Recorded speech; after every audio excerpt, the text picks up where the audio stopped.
Assalamualaikum warahmatullahi wabarakatuh. Sampurasun. Wilujeng patepang sora di Jomantara dina gelaran dongeng Sunda.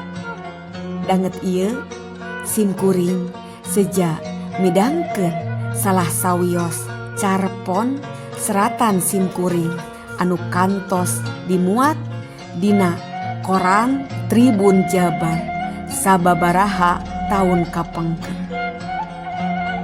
Nyanggakeun carpon caleg nomor urut hiji. Wilujeng ngadangukeun. Ngadenge iber Ade Anwar jadi caleg teh ti Oman. Sobat mangsa sakola di SMP Negeri Hiji Ciromed. Pak Amprok di imah emak di Cikoneng. Kuring karek setengah tahun cicing di lembur sanggeus lila bubuara di lembur pamajikan. Ulah teu datang reuniannya. Harayang tepung jeung ente. Ceuk Oman setengah maksa. Geus remen reunian mah cenah. Tapi taya kuring da sidik karek kapaluru. Saha nu hayang tepung jeung uing tah? Ceuk kuring ngaheureuyan. Nyo kabeh we. Si Hasan, si Wahyudin, si Ahmad, si Jenal, si Nurjana, si Enok. Oman eureun nataan. Pokna deui. Pokona mah kabeh hayang tepung jeung ente. Kuring poho ka babaturan SMP atuh da geus lawas teu Pak Amprok. Keur mah harita nyorang pindah imah jeung sakola waktu naik kelas 3. Jadi ngaran-ngaran nu ditataan ku manehna ge loba nu teu apal nanu mana. Katambah bubuara teh ti satu tasna kuliah di kota. Nya salam we kakabeh ti uing. Cekeng bari nyeungeut rokok. Lain salam-salam datang ke tanggal 25. Insyaallah. Donaturna mah anger we si Ade Anwar. Cenah cek Oman. Tah, mun kajalma nu disebutkeun eta kuring inget pisan. Da kungsi dalit atuh nyage beda aliran. Ade Anwar mah kasebut budak Bantangul. Remen bolos sakola. Sok gelut deui. Geus teu aheng mun digiring ka rohang BP teh. Ari kuring sabalikna. Lianti kapercaya jadi KM, aktif di OSIS, oge budak pangpinterna teh nyaan, lain wadul, lain rek nyombongkeun. Da jeung nyana nilai ulangan teh pangpunjulna tina kabeh mata pangajaran. Atuh keur kelas hiji nepi 2 teh juara hiji we. Ari kelas 3 mah kaburu pindah ka SMP Muslimin meh deket ti imah anyar. Ente inget kene ka si Ade Anwar? Ceuk Oman satengah ngagebah kuring nu kapengpangkeun kana lamunan ngeunaan Ade Anwar. Puguh pangingetna lantaran Uing mah pan remen dititah manggaweankeun tugas. Jaba ampir unggal rek ulangan, uing kudu siap ditironan. Ceuk kuring laju ditungtunganku ngagak-gak. Tapi lumayan pan, sok dibere ku rokok. Cek Oman. Datara ngarokok uing mah keur SMP mah. Kuring gewat ngagebes. Da ente mah murid teladan. Cek Oman bari tuluy ngeuhkeuy pokna deui. Tah, ayeuna mah si ade teh nyalonkeun deui jadi caleg. Kuring kerung. Pok teh. Nah deui. Emang ti heula kungsi? Kungsi? Asup. Hedun. Cekeng teu sadar jempol diangkat. Serebung haseup mulek di rohangan. Suruput kana citeh manis diturutan ku Oman. Matakna ulah henteu kudu datangnya. Cek Oman keukeuh. Terus nanya, gila, adi ente teh ka urang mana? Yang gak nanaon kasab teh. Hoream sanyana nembalan. Hadena we emak nyamperkeun mawa piring eusi goreng pisang. Atuh kapotong wangkongan. Karek ge biwir Oman rek engab deui. Kaburu manten HP-na disada. Narima telepon. Gurung gusuh bari hahampuraan kudu gewat balik dititah ku pamajikanana.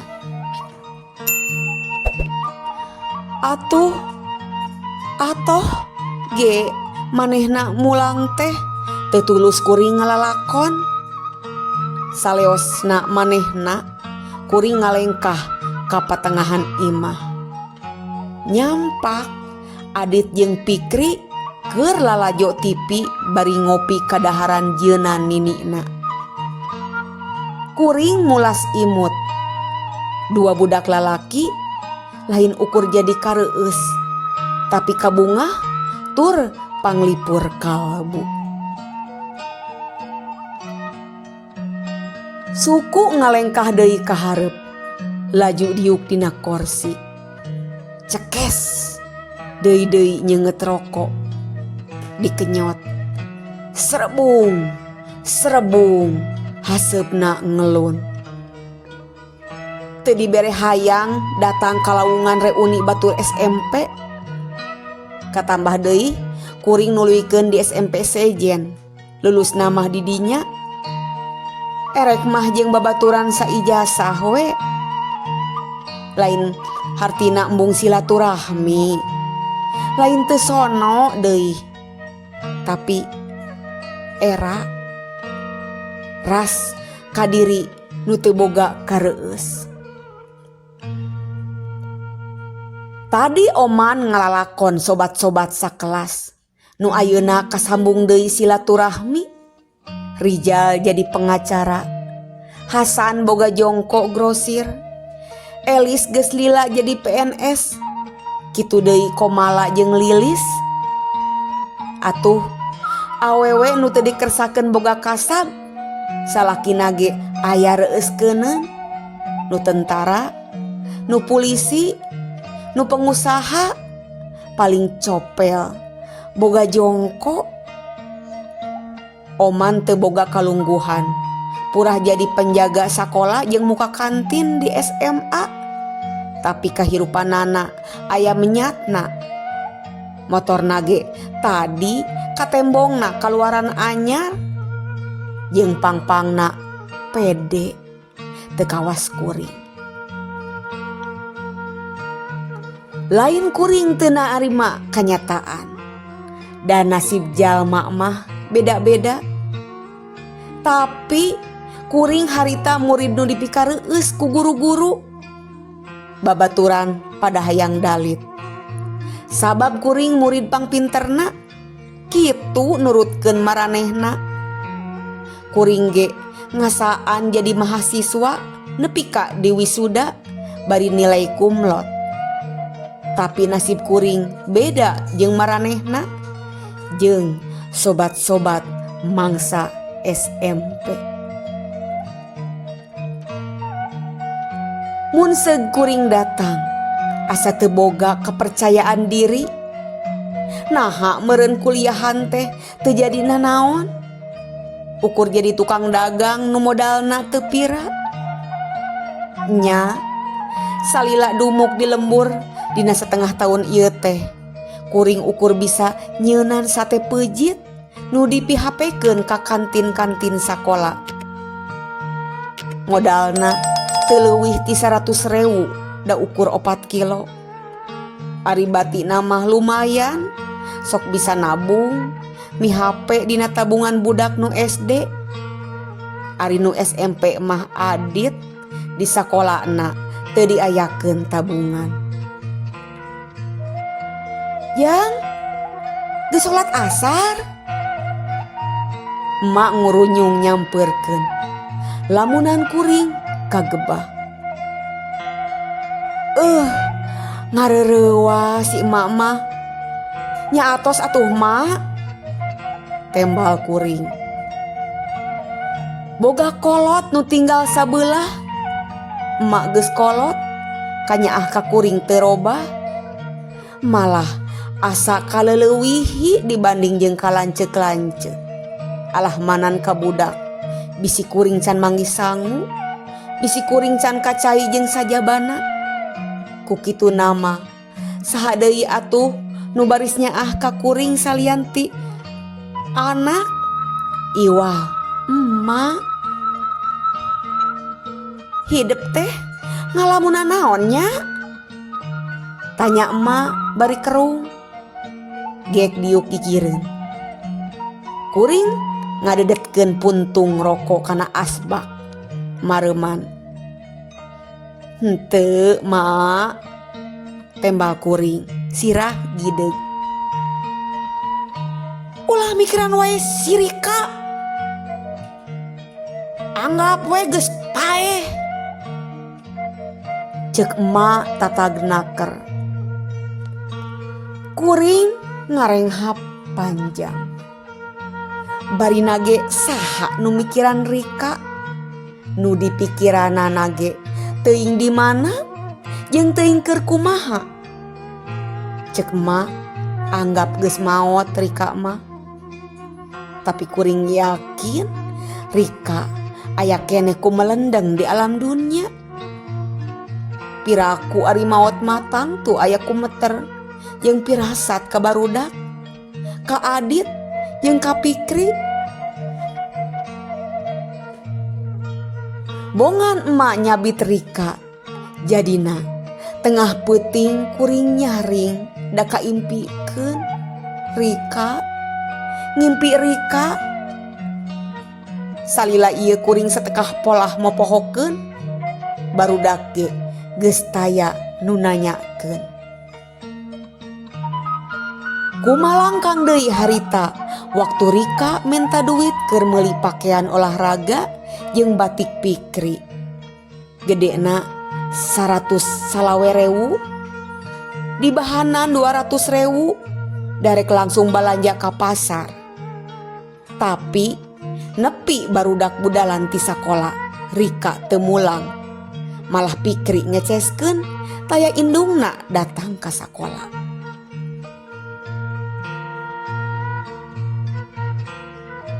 Bulan ka bulan taya iber, di imah kolotna Rika teu nyampak. Malah indungna malik nyarekan ka kuring, nuduh teu mampu nyugemakeun nu jadi pamajikan. Mata wajar cenah dipangjatkeun teh. Teu dipake nyeri hate keur kuring mah. Harita teh Pikri kelas 1 SD, ayeuna geus kelas 4. ti heula mah sok masih nanyakeun, "Pak, ari mama iraha we?" Cenah. Disangka nama miang ke Arab Saudi kawas indung babaturanana. Kuring teu manggih raratan, Rika lir di teureui bumi. Rumasa kuring teh diri sebagai salaki teu mampu nyumponan kahayangna.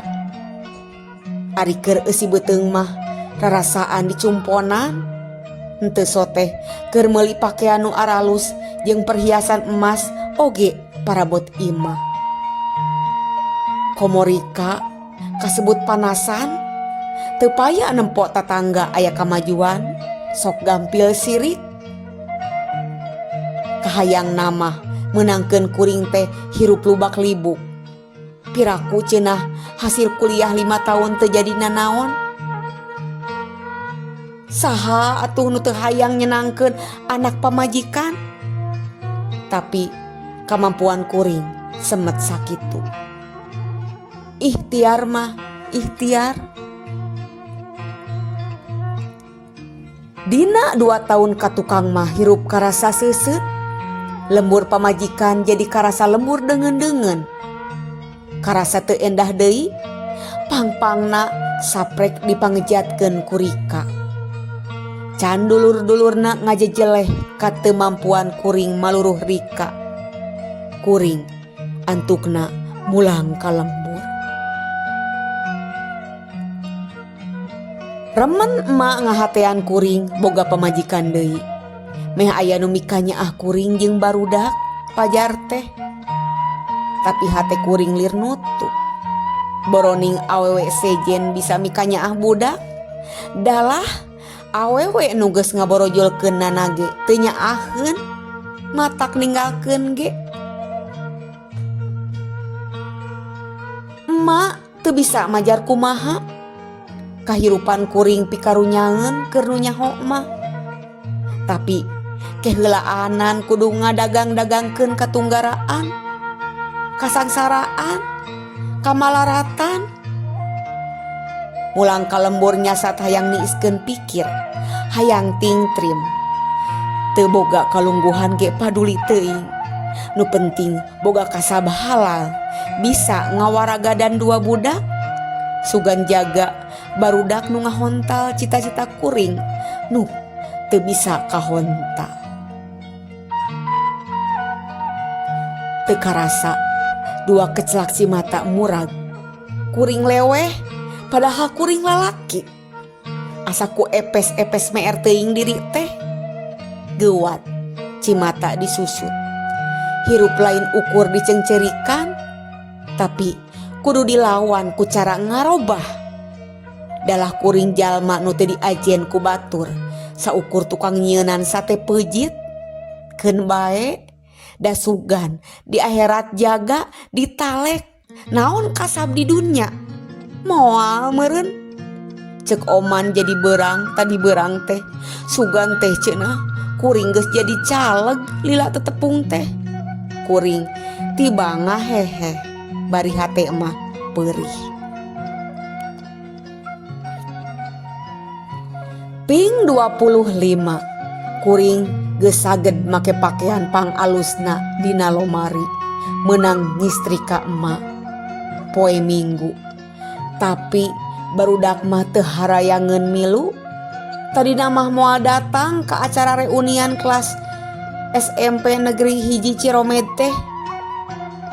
Tapi sobat-sobat narelepon pajar mun kuring teu datang leuwih hade acara dibolaikeun. Nepi ka kitu kawas kacaleg wae. Bener cek emak, teu kudu era alatan teu boga kalungguhan atawa usaha nu maju. Nya kuring kudu narima kana nasib. Malah eta Ade Anwar ge cek oman hayang pisan tepung jeung kuring.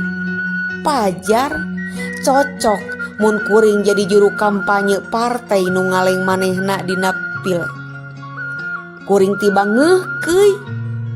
Tapi omongan babaturan bangun daria pisan, cenah kasempetan. Dipikir deui, boa eta jalan kuring pikeun ngarobah kahirupan, sangkan aya kamajuan. Nyaan jadi sono ka babaturan sakelas mangsa di eta sakola. Kakabeh pangpangna deui ka Ade Anwar, budak bader kedul ka bina-bina, remen bolos ka beukina gelut, niron ka kuring unggal aya ulangan, nitah migawe tugas bari jeung cadu muruhan. Basa motor ngageleuyeng, baliho rapang sapaparat jalan, potret Ade Anwar, caleg nomor urut kahiji. Beuki katempo kasep jeung gagah, padahal keur harita mah caludi. Nyaan nasib jalma teu sangka ku manehna, najan teu kungsi kuliah tapi bisa sukses kitu, ancrup dina dunya politik. Kasawang kumaha ari keur nyarita hareupeun forum, naha da baheula mah cadu dititah ku guru ka hareup kelas.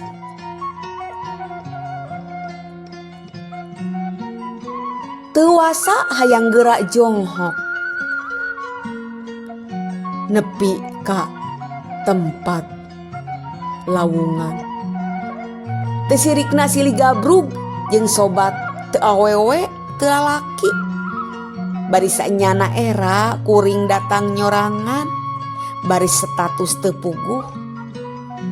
Boga pamajikan da eueuh geus lila pisan, disebut duda da teu kungsi pepegatan. Tungtungna jadi bahan gonjakan. Tapi alhamdulillah rasa minder narungtutan lalesotan. Kuring kudu percaya diri. Komo kitu baris dipercaya ku Ade Anwar, caleg nomor urut kahiji. Nu didago can rojol keneh donatur Ade Anwar, caleg nomor urut hiji kahiji. Saurang ge taya nu teu reueus oge ajrih, atuh da kaasup sobat nu pangsuksesna bisa jadi caleg bari urutan kahiji. Sanggeus 2 jam kakara nu didago teh norojo. Kaluar tina mobilna nu ngagurilap, nyangkeh cangkeng pamajikanana nu ginding pisan. Cek nu ngaharewos mah pamajikan nu karek 2 tahun dikawin belaan miceun nu kahiji. Solongkrong manehna sasalaman kakabeh, pareng pa amprok jeung kuring. Manehna teu sirikna ngarontok, bari ngadegug-degugkeun sirah kuring. Bunga cenah. Ieu jikan uing geulisnya. Mana ari jikan ente? Pokna agul bari ngareret ka pamajikanana. Kuring ngarenjag waktu panon milu ngareret wanoja nu aya gigireun Ade Anwar. Jajantung lir didudut waktu panon pa amprok jeung teuteup pamajikanana. Suku asa teu napak, awak ngeleper, dada ratug tutunggulan. Hadena barudak teu darahikeun milu. Gusti kiatkeun abdi. Cag Cililin 23 Februari 2018. Hatur nuhun. Mugia tiasa janten pang beberah mana. Wassalamualaikum warahmatullahi wabarakatuh.